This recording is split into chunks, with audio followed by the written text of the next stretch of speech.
Okay, everything else in the game is accomplished, and so now we're going to show you the 8 rooms of Bowser's Castle before we go and fight Bowser.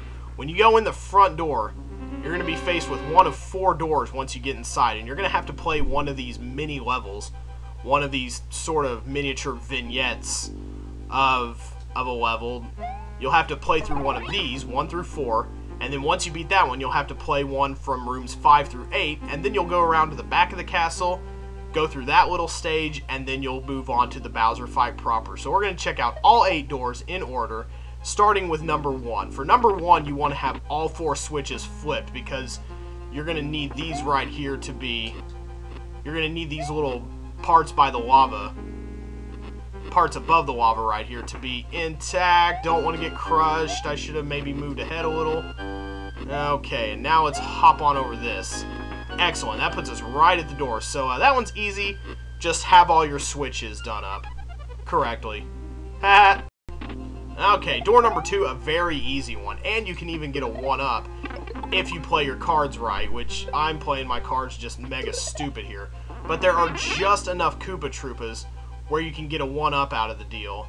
I don't see why we shouldn't do that. Are they going to climb around to the front of the fence? Yeah, the edge of the fence is just like right there, so they'll be coming around front any day now. And most of them are located on the back of the fence. It looks like they respawned, actually. Okay, maybe I can get more than one 1-up out of this whole deal. Okay, there's 4,000 and there's 8,000. Nope, just enough turtles for a 1-up. That's a really easy room right there. If you're going to go through the front door and you're doing the first 4 doors, I recommend 2, because at least you can get a 1-up out of the deal. Number 3. Oh, yes. We have these kind of fake facades that we can go behind. Some of them are walls. Some of them we can go through. Some have hard stuff behind them. Will he fall if he goes through there? Nope.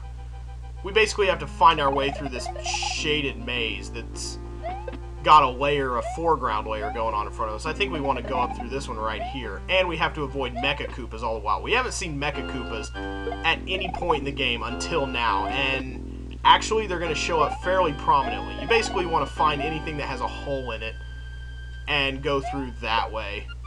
And bonk the Mecha Koopas, kick them at each other. You can also spin jump them. That's also a pretty easy room. You just got to know where you're going. And finally, number 4, a little scrolling to do. That's going to require a bit of reflex from us. We're going to go ahead and pop. Woo! Yikes. I don't know if it's worth it to get that 1-up there. We would have to fly from like way over here. I don't have any idea how you would get the momentum boost necessary to get that. But yeah, just a little bit of scrolling up and down. That's not too bad, actually. And we've done all 4 of those rooms, so let's move on to 5 through 8. 5, I think, is a total... Yeah, they found out a way to make slow smashy spikes hard. You're going to have to run through, basically, as soon as they go up. Yeah, I kind of blew that there. What you want to do is you want to stand right next to this. You want to wait till they go up, and as soon as the first one comes up so that you can run through it, you want to run through them. I'm just barely going to make this. Yeah, that one's just a matter of timing is all. Number 6 is very likely my least favorite door. It's basically Morton Jr.'s castle, but with water and fish bones added. So if you want to go through this way, you are definitely going to want to have a feather in tow, because this isn't so bad right here, but yeah, now we've got these indestructible fish skeletons here. Well, fortunately, they give you one along the way, so they're at least kind enough to recognize that this would be pretty tough to do without a power-up. Woo, that is a nasty little twist there. Oh, crap. They really screwed us there with that whole dry bones situation. And now ball and chains, man. It's like they cannot get enough of screwing you here. Yeah, there's going to be some major slowdown evident right here because... Okay, no, I can get through this. I can get through this. Ah, crap. Well, yeah, you can obviously see why that is not a desirable room to go through right there. If you can avoid 6 at all, if you know what's coming through 6, I highly recommend avoiding that door. Hopefully 7 is more fun than 8, and yes, it is a pretty, actually significantly easy door.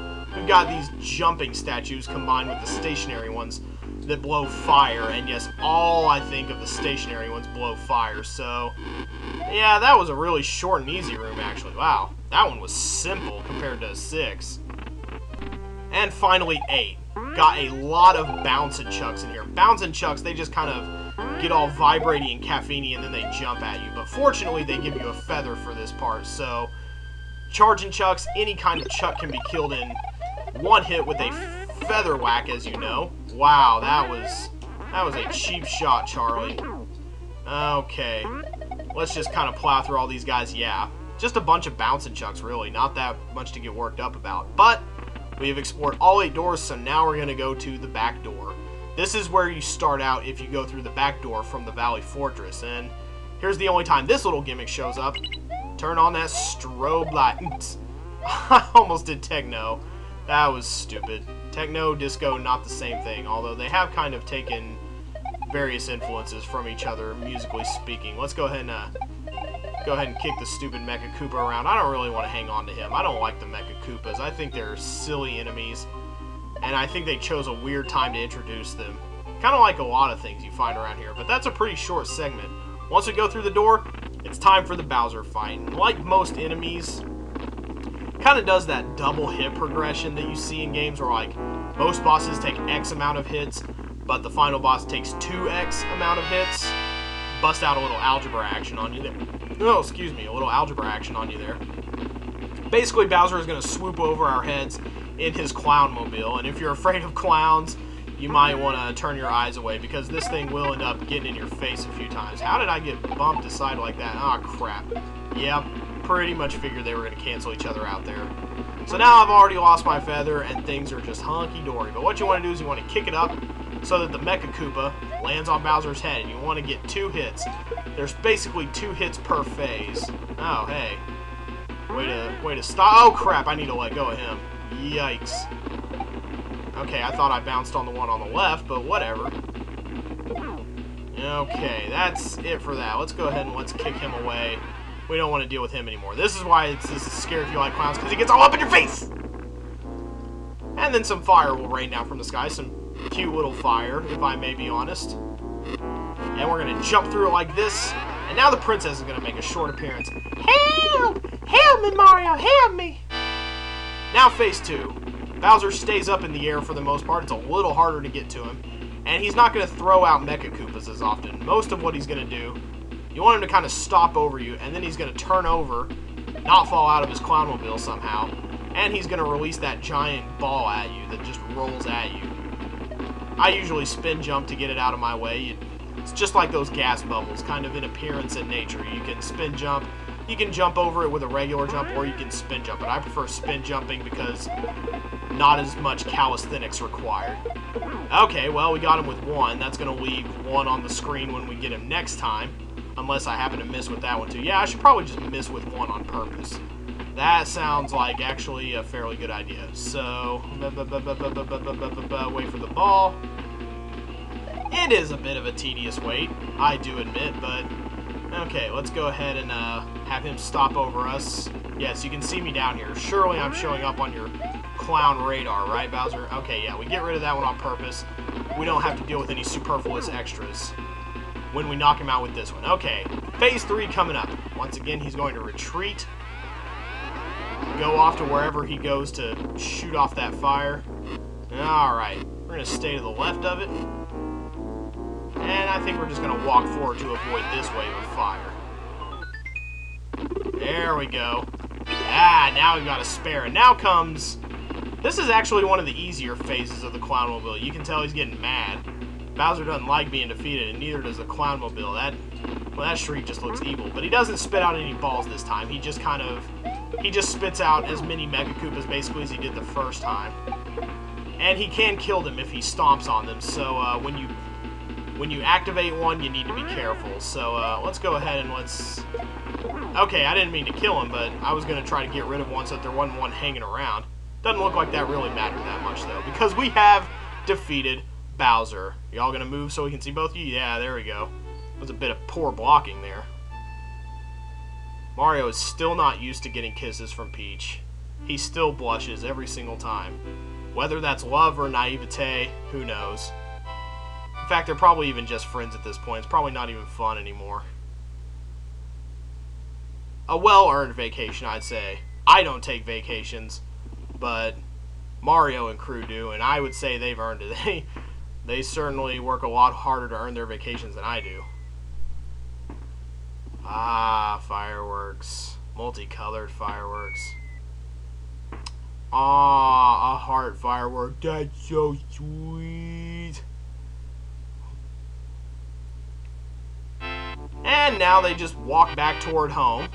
We're going to get kind of a bipartite credits sequence here. We got two different parts of this. We're going to have the main credits, the people who worked on the game, coming up here as we walk through various locales. We've got that castle, and now we've got the Chocolate Island background. Hideki. Does the letter Q exist in Japanese? I don't know about that. Maybe they're just, that must be a different spelling. Not quite Japanese, but still something Asian? Somebody help me out there? Walking through what looks like, well, it could be any number of things. That could be Forest of Illusion. There were a few Yoshi's Island levels that looked like that. Well, there was one. Walking along that dang old butter bridge, watch your step eggs.